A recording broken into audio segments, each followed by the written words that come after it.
I think maybe I've lost track of what's acceptable when it comes to family. Maybe I've crossed the line I shouldn't have crossed. But I need to know. ANATA for filming my sister sleeping and showing those recordings to our entire family, because she's not just sleeping, she's doing other things. Things that make me question everything I think I know about life, death, and the empty spaces between them. My sister Clara was always the youngest, the most fragile, the one we all protected. 15 years old against my 23, and a difference that seemed bigger than it really was. We'd been living in the same house since our parents died. First Dad from cancer 10 years ago, then Mom in a stupid and avoidable car accident 8 years ago. I took custody of her, dropped out of college, got a job at a hardware store, and became her legal and emotional guardian. Clara was a normal teenager, with all the complications that implies. She complained about chores, spent hours on her phone, had that goth phase that reminded me of our mother in her youth. She liked horror movies, read books about witchcraft, and had a healthy obsession with bands whose names I couldn't pronounce. It was predictable, it was familiar, it was safe. Our routine was simple. I worked from 7 to 5, she went to school, we came home and divided household responsibilities. Weekends, we watched movies together or she went out with friends, always with a curfew, always with her phone on. I wasn't the coolest brother in the world, but I wasn't a tyrant either. I tried to balance protection with freedom, memories of our parents with the need to move forward. The house we lived in was the same one from our childhood, a 70s construction with that specific smell of old wood and accumulated memories. 3 bedrooms, an attic that had always been forbidden territory, and a basement we used for storage. Clara's room was next to mine, separated only by a thin wall that allowed me to hear when she had nightmares or when she talked on the phone late at night. It was a necessary proximity. I needed to know she was okay, especially after some anxiety episodes she had right after Mom's death. Clara had always been sensitive. She cried watching dog commercials, got emotional over songs I found just noisy, and had that teenage ability to transform small problems into epic tragedies. After Mom died, this intensified. She spent months in therapy, taking some mild anxiety medication, and gradually returned to what we considered normal. Her grief seemed to be under control, transformed into that romantic melancholy typical of her age. The school trip was announced at the beginning of the semester. 5 days in a historic inland city, visiting museums, old churches, and participating in educational activities. Clara got excited in a way I hadn't seen in years. She planned what to take, researched the places they would visit, and for the first time since Mom's death, seemed genuinely excited about something that wasn't dark music or ghost movies. When she left on a rainy Monday in March, I felt relieved, not because I wanted to get rid of her, but because she finally seemed to be living a normal teenage life. She had friends at school, teachers who liked her, and now this trip that represented an important step in the house, working overtime, and planning some changes I wanted to make in the backyard. Clara returned on a Friday afternoon, tanned despite the cloudy weather, with that half-tired smile of someone who had an intense experience. She told me about the Baroque churches, about the hotel where they stayed, and about how one of the girls in the group got sick and they had to call a doctor. Normal school trip stories, nothing that seemed out of the ordinary. She brought some souvenirs, a stone she said she found in one of the churches, a rosary she bought at a religious shop, and some printed photos showing her and her friends making faces in front of historical monuments. On that first night after the trip, she ate normally, we watched an episode of a series we used to watch together, and she went to bed at the usual time. I stayed up a bit longer, finishing some work reports, and when I passed through the hallway to go to my room, I heard the familiar sound of her breathing through the wall. Everything seemed perfectly normal. If I had known what was coming next, maybe I would have paid more attention to that stone she brought from the church. Maybe I would have asked more about the girl who got sick. Maybe I would have noticed something different in the way she looked at the dark corners of the house, as if she were waiting to see someone there. The first strange thing I noticed was the silence. Clara had always been a noisy person during sleep, She moved a lot, mumbled incomprehensible things, sometimes even laughed quietly. I had gotten used to these sounds through the thin wall. They had become part of our house's nighttime soundtrack. But on the second night after the trip, everything was too quiet. Initially, I thought she was just tired. School trips are exhausting, especially for someone like Clara, who absorbs all the emotions around her like a sponge. But on the third night, curiosity got the better of me. Around 2 in the morning, I got up to go to the bathroom and decided to take a quick look at her room, just to make sure everything was okay. The door was ajar, something she never did. Clara always slept with the door locked, a habit she developed after Mom's death. The hallway light created a diagonal strip that cut across half of her bed, and that's how I saw it for the first time. Clara was lying on her back, arms at her sides, breathing so regularly it seemed mechanical, and her eyes were completely open, fixed on the ceiling, without blinking. My first impulse was to go in and wake her up. It seemed obvious that something was wrong. Nobody sleeps with their eyes open, at least not in a healthy way. But something made me hesitate. There was a quality to the silence in the room that made me feel like I was an intruder, like I was violating something sacred or dangerous. I stood there for maybe 2 minutes, watching her breathe and stare at the ceiling, before returning to my room and spending the rest of the night awake. The next morning, I asked how she had slept. Clara answered normally, said she had slept well, complained a bit about waking up tired. She didn't mention anything about sleeping with her eyes open, and I didn't know how to approach the subject without seeming like a psychopath who spies on his sister sleeping. I decided to wait to see if it happened again. It did, and it got worse. On the fourth night, besides the open eyes, she started mumbling. They were low words, almost inaudible, but with a strange cadence, as if she were reciting something memorized. I got closer to the door to try to hear, but the words were kind of scrambled, as if her tongue wasn't working properly. What disturbed me most was the tone. It wasn't her voice. It was deeper, harsher, as if she had a sore throat. During the day, Clara remained normal. She went to school, came back with common teenage stories, did homework, watched TV with me. If I didn't see her sleeping, I would never suspect that something was happening. But the nights were becoming increasingly bizarre, and I was starting to question my own sanity. It was on the 5th night that I heard the first clear phrase. I had developed a vigil routine. I stayed up late working on the laptop, waiting for her to fall asleep, and then went to check. This time, when I approached the door, Clara wasn't just mumbling. She was talking with a clarity that froze my blood. "You were always the most responsible one, my love. Take care of your sister for me." It was exactly what my mother told me in the hospital, 3 days before she died. Words I had never repeated to anyone, not even Clara. Words that were engraved in my memory like a last order, a last request from a mother to her eldest son. I entered the room without thinking. Clara was in the same position as always, on her back, eyes fixed on the ceiling, arms at her sides. But now her mouth was moving slowly, forming words I could hear clearly. "He's not ready to be alone. You have to take care of each other." Another phrase from Mom. This time, something she said to me and Clara together in the living room a few weeks before the accident. I remember because it was one of the last serious conversations the three of us had together. I shook Clara by the shoulder, trying to wake her up. She didn't react initially, continued mumbling familiar phrases in that voice that wasn't hers. Only after I called her name several times that she blinked slowly and looked at me with genuine confusion. "What's wrong?" she asked, in her normal voice. "You were talking in their sleep." "Was I? I'm sorry if I woke you up." "Clara, do you remember anything Mom used to say about taking care of each other?"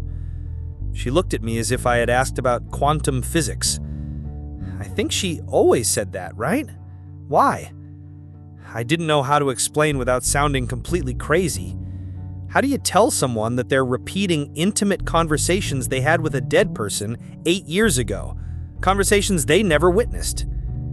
From that night on, I decided I needed proof. Not just for my own sanity, but because something was wrong, and I was the only one noticing it.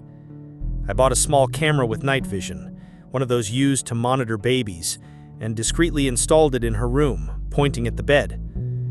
The recordings from the first few days were disturbing, but still within what I could rationalize. Clara sleeping with her eyes open, mumbling occasional phrases, turning on her side but keeping her eyes fixed on some invisible point.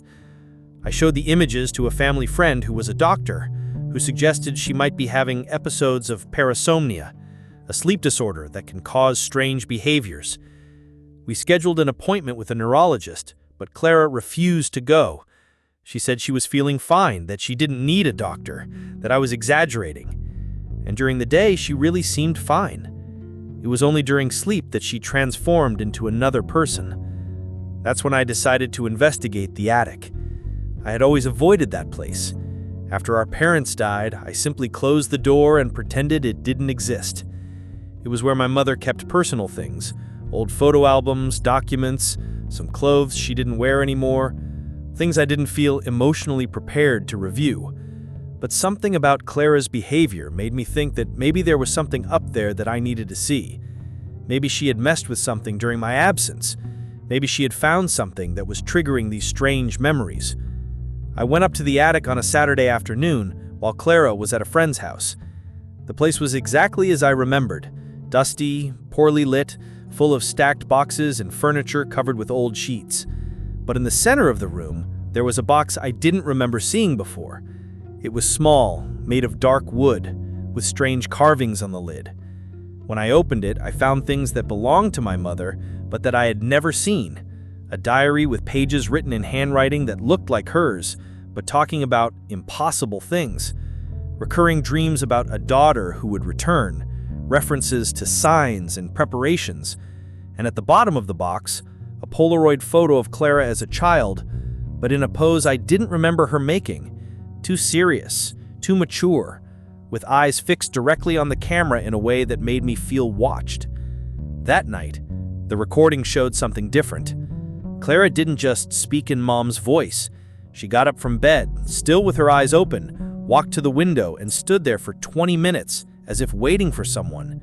And when she returned to bed, she looked directly at the camera and said, "You shouldn't have touched that box." The night Clara spoke about the box was the moment I realized I wasn't just dealing with a sleep disorder. There was something deeper, more disturbing happening, and I needed help. I called our Uncle Roberto, my mother's brother, and asked him to come to our house the next day.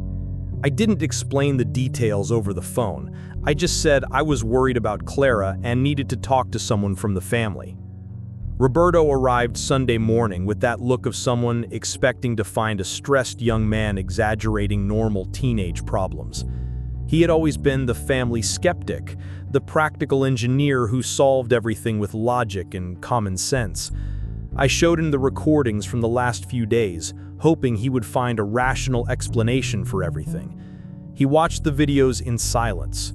Clara sleeping with her eyes open, mumbling phrases from our mother, getting up and walking around the room as if in a trance. When he got to the part where she looks at the camera and talks about the box, I saw his face change. The skeptical expression disappeared, replaced by something I couldn't identify, maybe fear, maybe recognition. "Where did you say you found that box?" he asked. I took him to the attic and showed him the dark wooden box. Roberto examined it for a few minutes, ran his fingers over the carvings on the lid, and then sat in an old chair that was nearby. He told me things about our mother that I never knew. According to him, my mother had always had strange experiences. Since childhood, she said she could feel people who had already died, especially family members. She dreamed of detailed conversations with their grandmother, who had died when she was very small, and repeated things the grandmother supposedly said, things only she could know. The family always treated this as childhood imagination, then as a harmless peculiarity of a very sensitive person. But after she married and had children, these experiences intensified. She began talking about preparations she needed to make, about how the dead sometimes needed to use the living to resolve pending issues. Roberto said she even consulted people who worked with spiritualism, that she believed Clara had inherited this sensitivity and that one day she would be called for something important. I always thought it was nonsense, Roberto admitted. But after she died, there were some strange incidents, things that made me think maybe she knew something I didn't understand. What kind of incidents? Clara did things your mother used to do. She sang songs she had never heard, talked about places she had never been. I thought it was trauma, a way of processing grief, but now, seeing these recordings, we decided to confront Clara directly. She was in her room doing homework when we entered. I showed her the recordings, expecting her to be shocked or confused, but her reaction was completely different from what I expected. Clara watched the videos with a calm, almost bored expression. When we finished showing everything, she sighed and closed the book she was reading. "Do you think I don't know what's happening to me?" she asked. "You know?" Roberto asked. "She found me on the trip, on the first night at the hotel. I dreamed of her, but it wasn't a normal dream. It was like she was really there, talking to me. She said she had important things to tell me, things that you," she looked at me, "weren't ready to hear when she died." "What kind of things?" Clara got up and went to the window, looking at the garden where our mother used to plant flowers. She said there are people in our family who were called to be bridges, that when someone dies with very important things to say, they can use these bridges to communicate. She told me I'm one of those bridges. "Clara, that doesn't make sense," I said, trying to keep my voice calm. "These are just dreams, maybe some kind of post-traumatic stress." "Then how do I know about the conversation you had in the hospital? How do I know that she told you to take care of me, that you had to take care of each other? How do I know about the diary she wrote, about the things she saw when she was a child?" I had no answers. Roberto seemed equally lost. That night, we all decided to stay awake to observe Clara directly. She agreed, said she wanted us to see what really happened. Around midnight, she lay down on the bed and seemed to fall asleep almost immediately. But within minutes, her eyes opened, and she began to speak, not in her own voice, but with something that sounded frighteningly familiar. "Roberto, you were always too stubborn for your own good."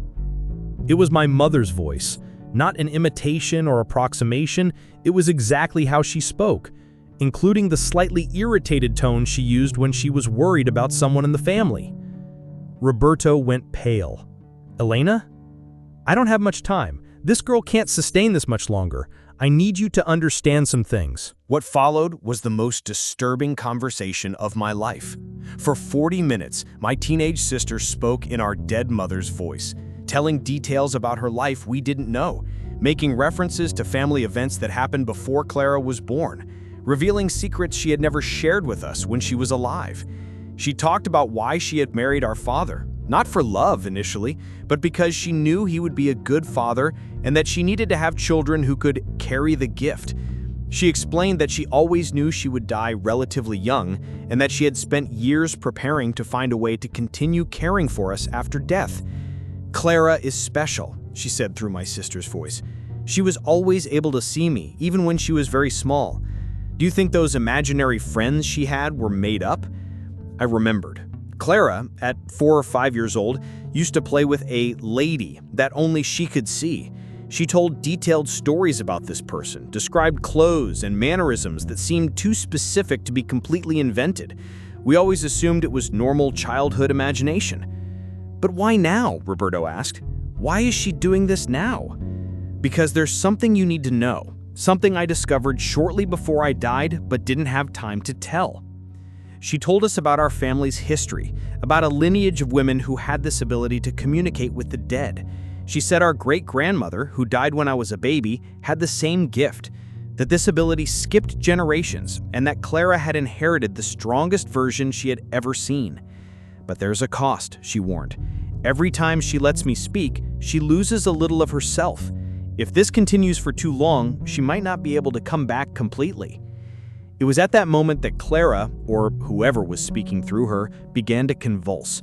Her body writhed on the dead, her eyes rolled back, and she began making sounds that were neither Clara's nor our mother's. Roberto yelled for us to call an ambulance, but before I could grab the phone, everything stopped. Clara opened her eyes, blinked a few times, and looked at us with genuine confusion. "What happened? Why are you looking at me like that?" She didn't remember anything. Not the conversations, not the convulsions, not speaking in our mother's voice. For her, it had been just a normal night's sleep.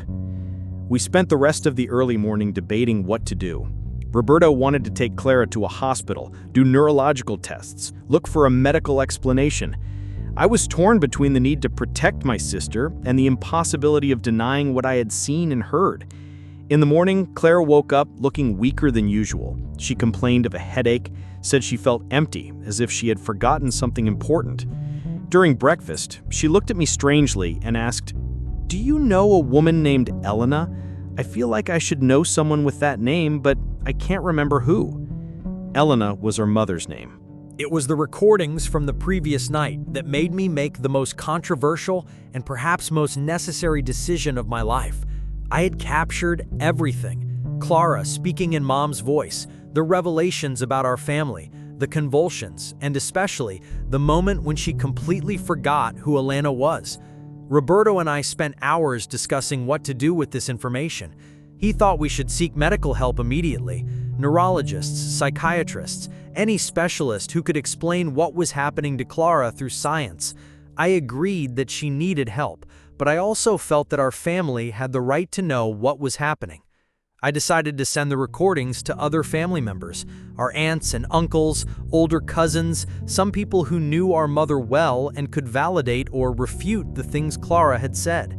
I wasn't looking for sensationalism or attention. I was looking for answers, and maybe someone who could help me understand how to help my sister. The family's reaction was devastating. My Aunt Carmen, my mother's younger sister, called me crying and screaming at the same time. She accused me of exploiting Mom's memory, of traumatizing Clara with sick games, of inventing a dramatic situation to get attention. When I tried to explain that the recordings were real, that Clara was really saying things only our mother could know, she hung up the phone on me. My cousin Daniel, who had always been close to our family, came to our house to confront me personally. He brought his wife and their 2 small children, apparently to demonstrate how a normal family should function. Daniel told me I was clearly having a nervous breakdown and that I was psychologically abusing Clara by creating this fantastical narrative about communication with the dead. "You need professional help," Daniel said, "and Clara needs to be protected from you." The worst reaction came from our Aunt Marcia, who had been the person closest to our mother in life. I expected that she, of all people, could understand or at least consider the possibility that something supernatural was happening. Instead, she sent me a long, angry text message, calling me an opportunist, a liar, and disrespectful to the memory of a wonderful woman. "Your mother would turn in her grave if she knew what you were doing. Using her death to create this absurd story and scare a girl who should be having a normal adolescence is disgusting."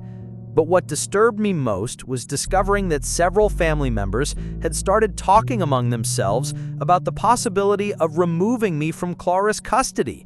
Apparently, some of them thought I was having serious psychological problems and that Clara needed to be protected from me. Carmen even contacted a lawyer to investigate whether there was a legal basis to question my capacity as a guardian. Daniel suggested that Clara should come live with him and his family until I recovered. Marcia spread the story to other distant relatives, describing me as someone who was clearly losing his mind and traumatizing a minor.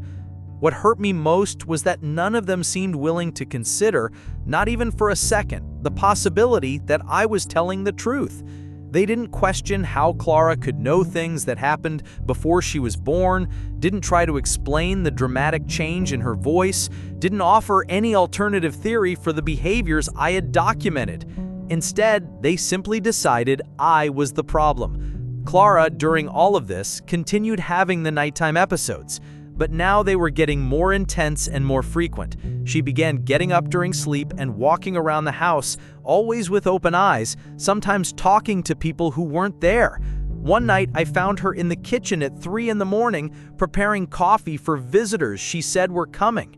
"They're coming to take Elena away," she said, still sleeping. "She can't stay here much longer. It's hurting the girl." When I tried to wake her up, Clara looked at me with an expression I had never seen on her face, a mixture of deep sadness and something that seemed like ancient wisdom, too old for a 15-year-old. "You know I'm disappearing, don't you?" she said, in her own voice, but speaking as if she were someone else. "Every time she comes, I get a little further away. Soon, she'll be here completely, and I'll be somewhere else." It was at that moment I realized that maybe our family was right about one thing. Clara needed help, but not the kind they imagined. I scheduled a consultation with a medium recommended by someone I met in an online search, an older woman who said she had experience with cases of benevolent possession and involuntary mediumistic communication. I didn't know if I believed in these things, but I was willing to try any approach that could help my sister. The woman, who called herself Dona Concesión, came to our house on a Thursday afternoon. She spent an hour talking with Clara, not about the nighttime episodes, but about normal things, school, friends, hobbies. Then she called me for a private conversation. The girl is serving as a bridge for someone very determined, someone who has something very important to resolve before departing definitively. But this process is consuming her vital energy. If it's not resolved soon, she might not be able to come back completely. Dona Concesión explained to me that cases like this weren't as rare as I imagined. According to her, when someone dies with very urgent issues to resolve, especially related to family protection, and there's someone close by with mediumistic sensitivity, this type of body and voice lending can happen. "The problem," she continued, "is that your sister is too young and inexperienced to control this process. The entity, even being benevolent, is using more energy than the girl can sustain." She proposed a session to try to establish controlled communication with our mother so she could say what she needed to say without harming Clara. I agreed, desperate to find some solution. The session took place on a Friday night. Dona Concesión brought an assistant, a younger woman who was responsible for protecting Clara during the process. They lit candles, said some prayers I didn't recognize, and asked Clara to lie down on her bed. What happened in the following 2 hours completely changed my perception about life, death, and the spaces between them. Clara fell asleep almost immediately, but this time the process was different. Instead of open eyes and robotic behavior, she seemed to be having a genuine conversation with someone only she could see. She smiled, asked questions, sometimes cried softly.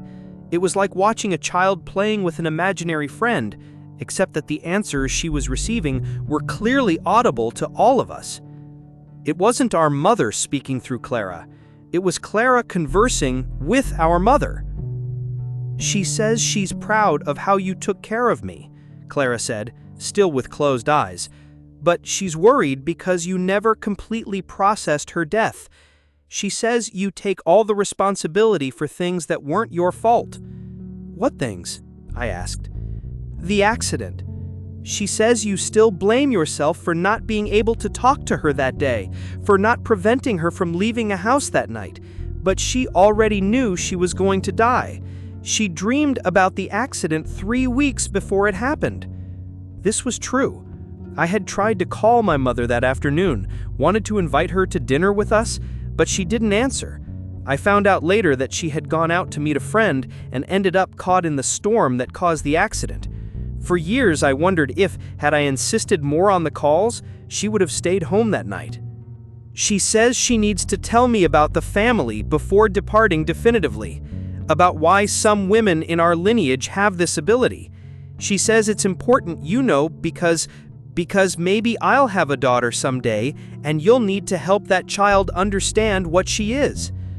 The revelations that followed were both disturbing and fascinating. According to what Clara reported from the conversation with our mother, our family was part of a lineage that went back several generations, women who served as guardians of the unresolved, people capable of giving voice to the dead who had urgent pending issues. Our great-grandmother had been one of these guardians. She helped people in the community say goodbye to family members who died unexpectedly, transmitted last words, resolved conflicts that were left open. Our mother inherited this ability, but lived in a time when these things were more repressed, so she never fully developed the gift. She says the modern world made people forget that death isn't a definitive end, that sometimes the dead need the help of the living to complete the passage to where they need to go. Clara also transmitted practical information that our mother wanted me to know. Locations of important documents she had hidden, names of people who could help Clara develop her abilities safely, and specific instructions on how to protect my sister from less benevolent entities that might try to use her sensitivity. She says she's leaving today, Clara announced suddenly, that this is the last time we'll be able to talk like this, but she wants you to know that she never really left. She was just waiting to be sure you'd be okay. The last words our mother transmitted through Clara were an apology for having used my sister this way, and gratitude for me having taken care of the family even without completely understanding what was happening. She said she loved me, that she was proud of the man I had become, and that now she could depart in peace. Clara woke up from the session looking exhausted, but more present than she had been in weeks. She remembered everything that had happened, the conversation with our mother, the things she had transmitted to me. For the first time since the school trip, she seemed completely herself. It was strange, she told me later. It was like I was a telephone, you know? I could hear her clearly, but I also knew I was here, talking to you. It wasn't like before, when I woke up not remembering anything. Dona Conceição explained that the controlled session had allowed our mother to say everything she needed to say without completely draining Clara's energy. According to her, now that the communication had been completed, the nighttime episodes should stop. And they did.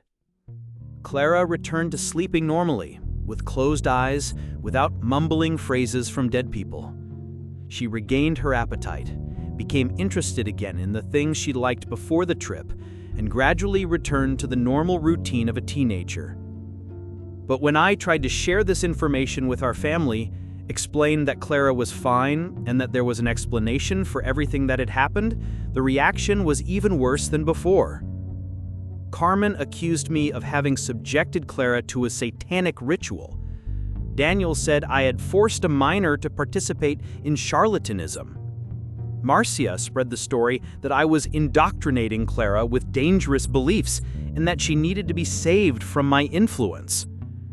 Some family members even suggested that I should be institutionalized. Others said Clara should be taken to live with normal relatives who could give her a proper Christian education away from my supernatural fantasies. What hurt me most was realizing they were more willing to believe I was a psychotic manipulator than consider the possibility that maybe there were things in the world they didn't completely understand. Now, 3 months later, Clara is fine. She returned to school, made new friends, and occasionally tells me about dreams where she briefly talks with our mother, but normal, comforting dreams, not possession episodes. She also developed a very sharp intuition about people. She can perceive when someone is lying, when someone is going through emotional difficulties, when someone needs help, even if they don't ask for it. Dona Conceição visited us a few times to teach Clara psychic protection techniques and meditation. She explained that Clara will always have the sensitivity, but now knows how to control it instead of being controlled by it. It's a gift, she said, not a curse. But our family doesn't want to know about any of this. Most relatives have cut contact with me completely. Some still send occasional messages asking if I've gotten better and if Clara is being raised properly. In the few family gatherings we're still invited to, people talk to us with that forced politeness reserved for problematic relatives. Clara deals with this better than I do. They're afraid, she told me in a recent conversation. People who have never experienced anything inexplicable get scared when they discover the world is more complicated than they imagined. It's easier to think you're crazy than to accept they might be wrong about how things work. Now, 3 months later, I constantly wonder if I made the right choices. Should I have kept everything secret? Should I have only sought traditional medical help? Should I have protected Clara from family judgment even if it meant she wouldn't receive the help she really needed? The recordings are still on my computer. Sometimes I review them, trying to find some detail that might explain everything rationally, some clue that I was misinterpreting the situation. But each time I watch, I become more convinced that what happened was real and that I did what needed to be done to protect my sister. Clara still has moments when she knows things she shouldn't know. Last week, she told me our elderly neighbor was feeling sick, even though we hadn't talked to him in months. When I went to check, I found Mr. Antonio collapsed in his kitchen. He had had a small stroke and been unconscious for hours. If Clara hadn't alerted me, he could have died. When I asked how she knew, Clara just shrugged. She said, "Someone told me." Someone who cares about him. So, am I the asshole for having filmed my sister during these episodes and shown the recordings to our family? For having sought answers in unconventional ways when traditional medicine offered no explanations? For having prioritized Clara's well-being over the opinion of relatives who preferred to judge me rather than try to understand? I genuinely don't know. All I know is that Clara is alive, healthy, and being herself for the first time in months. Our mother was able to say what she needed to say and depart in peace. And I learned that sometimes protecting someone you love means being willing to be misunderstood by everyone else. But in the early morning hours when I can't sleep, I still wonder, was there another way to handle all of this? A way that wouldn't have cost my relationship with practically our entire family?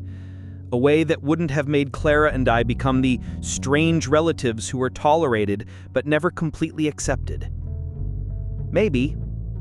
Or maybe some situations don't have perfect solutions, only difficult choices between different types of loss. Am I the asshole for having documented something inexplicable that was happening to my sister and having shared that documentation with people I thought cared about her well-being? For having sought unconventional help when traditional approaches didn't work? For having chosen to believe my sister instead of assuming she was lying or mentally ill? You tell me, because I really don't know anymore.